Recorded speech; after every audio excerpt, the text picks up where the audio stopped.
Hello. I thought this video could be more on a conversation. So many are people and um, my husband and I are trying to eat better. So I found this article about these people living in the Japan area, and they have many people that are living to be 100 and up. And so there was an article about what they do that helps them to stay, living a longer time than us Americans.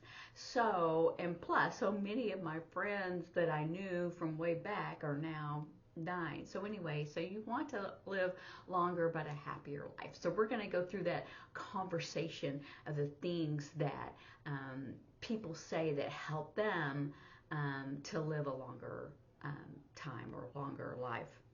Okay, so they were saying that the first thing, like here in America, we think that we have to run, like a marathon or, all these races, and that's fine. People do that and they feel good and they run and they do, or they go to the gym and they lift weights and they get really strong.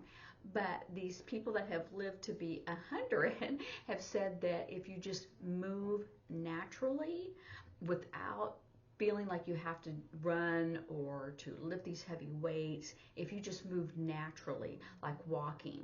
I mean, if you want to run a little bit, or they do in the Japanese area in Okinawa, which is right south of that, they do Tai Chi. And so that kind of helps them they're moving constantly, and it's not like this big impact, it's low impact. And so walking, they say, is moving naturally. So like if you walk, faster, like maybe 3 to 4 miles per hour, and then you slow down to like 2 miles per hour and then speed up, and you just go back and forth. That way you get your heart rate up, and you're still moving naturally. You're not doing something that if you were older or got hurt that you couldn't do, like for example, lifting heavy weights or running, walking. But of course people get hurt, but it's more of a natural movement. Okay, and so the second one they said was to have a purpose in life. Many people that get older feel like they don't have a purpose, and they're not saying something big, but something to do every day, to find an interest, to try something new. So to do different things that will help them, a reason to get up and wake up every morning. So every morning you get up.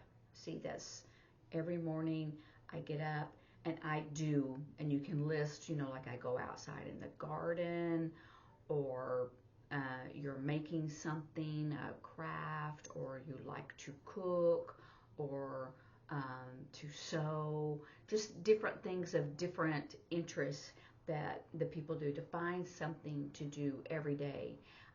To say, what am I going to do today? Oh, nothing, watch TV or whatever. No, you get up, every morning you get up, you walk, you cook, and then maybe you read, and then you do your new hobby, or craft, making something.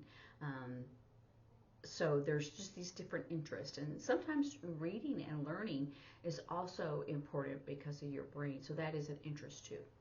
Okay, so and then they say that you have to de-stress. So that's the third one, is to de-stress. And that's really a hard thing here in America, is because we're always so stressed. We're always in a hurry. We're always doing something. We have many things that are on our list to do. And so they say to de-stress. And what is that, to de-stress? And it's for different things. And it could be for your purpose to wake up every morning. But I think for their examples is like they take a nap, they pray, or they have happy hour. And so they say something to do that is different, that helps them to calm down. So whatever is the opposite of what you've been doing. Like if you've been busy, or you found a purpose, you've been busy doing that, and then you need to do something else that has your mind clear, or doing nothing or whatever. So that helps you to de-stress. De-stress. And I spelled the D because there's nothing of the, because this is stress, right? So you want to de-stress, so you wouldn't do it like this, right? So you de-stress. So I just kind of wanted to make that little grammar rule, so it would be always the opposite, right? And then they said they have that 80% rule, and this is for eating. So they say that they have a mantra, and they'll say, what is that? Is this something they say? You can say, if you're talking to your friends, that they say every time they eat. And that's what a mantra is something that you say, all the time to either calm yourself or to give you positive, affirmations or whatever. But this is a mantra or a prayer that helps them to stop eating when they're 80% full. So if they're almost full but not really full, then they stop eating.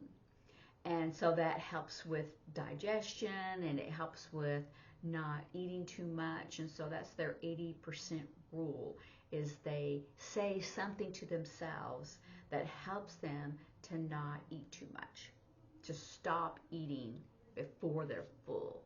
They say 80% full.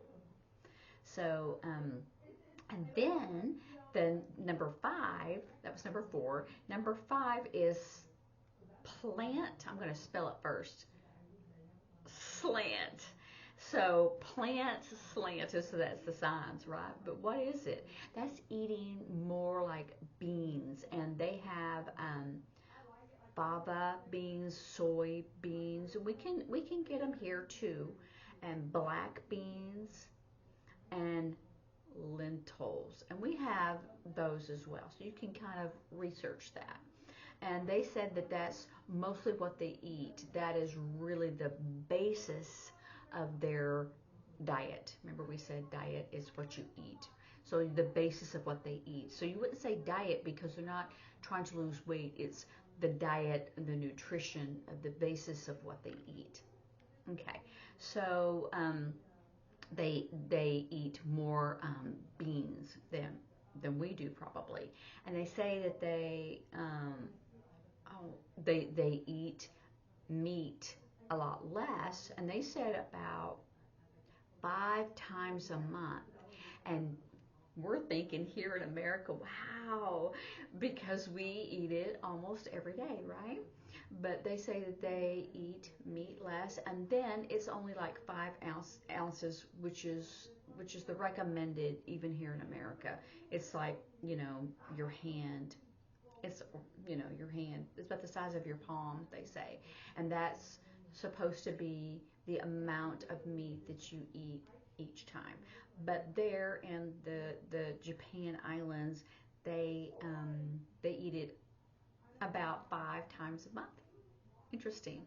So if we eat less meat, maybe we would maybe be a little bit more healthy.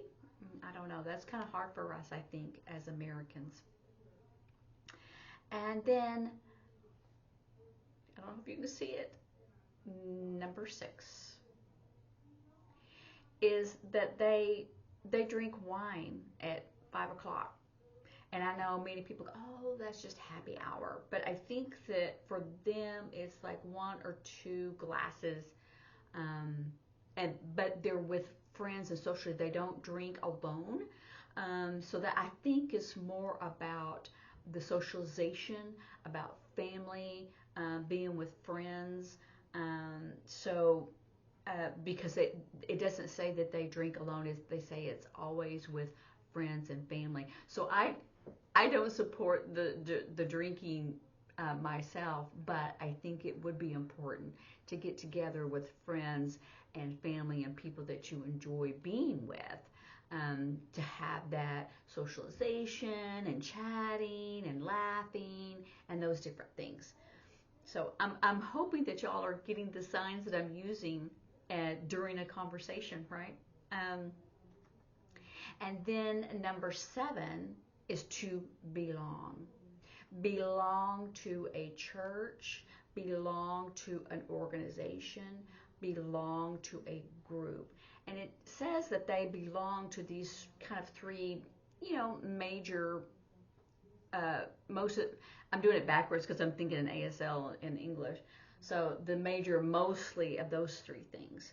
And let me see. Uh, yeah, so that's really it. They said that really raises their life expectancy if they are going to church or belong to an organization. And they said faith based. So that's mostly a church. And so they said it didn't matter which religion, uh, but it's that feeling of belonging, and you're getting together, and you all get together and have the same beliefs in common, and you can discuss it and pray together and all that. So that's number 7 on their list of living a longer time. Number 8, living a longer time, is they put the people that they love first. And of course, they say that is family. Sometimes we have problems with our family, but they're saying that the people like our children or our parents or our grandparents, that if they are first, then we take care of them. Then it gives them that feeling of helping them, and we feel better. So that says that their grandparents and their children live longer, and they have better health. So that's pretty good. So they said if you put them first and have not just, feeding them, or like your grandparents, taking care of their, but if your children, you're playing with them and you're having more time together. And then they said number 9, um, that is more of their social groups. So I kind of lumped number 7, where it's belonging to the other organizations. But number 7 is mostly talking about faith-based. I said set up, because it's not a basics. Or you can do faith community or religion. I think that would be more clear, honestly. So that's number 7. But then when you go down to number 9, it's saying to make sure that you have good social circles. And I like that circle, your group, right? So your social group, that's a social circle. And so they said, because you influence each other. They say, like, if you were out and you were partying too much or eating too much or other behaviors, then it's contagious, right? Contagious. It spreads. But if you have a social group that is doing the things that you want to do, like limiting how much you eat or limiting how much you drink, or you go to the park together with your kids and your children and your dogs, and you play together and you do all those things together and you support each other. Those are the things that are saying that to find that type of social group G, and then this is group also. It's not a class. This is actually the way to say it. This is more specific and more English based. So they said when you have this group of friends that support each other and help each other, then you have a longer life. So and I think that's it. I thought there was a number 10. I think the number 10 was that all of this can't guarantee, but it can help you, because we all need people to support us, in our life. So anyway, I'm not here to preach, but I want to have, conversations and discussions that you can have with your friends. And I want you to have the signs. And if you do it more English based, like I did, and then I showed you the ASL, then that's fine because you're still learning or you're still getting that concept. And it is harder while you're talking and signing at the same time. It is harder to keep that ASL sentence structure.